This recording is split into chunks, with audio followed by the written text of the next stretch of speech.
What's up guys? In this video I'm going to be installing some of these side steps on this 2020 Ram. They're actually wicked easy to install. All you have to do is put the nuts on, line it up. It's going to be easy.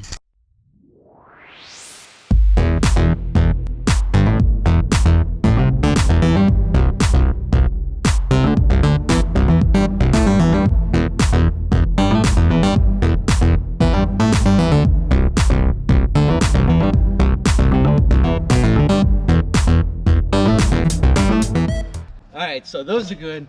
That was an easy install. If you enjoyed that, make sure you subscribe to my channel, ring that bell, turn on all notifications so you don't miss any of my videos. I do a lot of automotive and mechanical type stuff. Thanks for watching.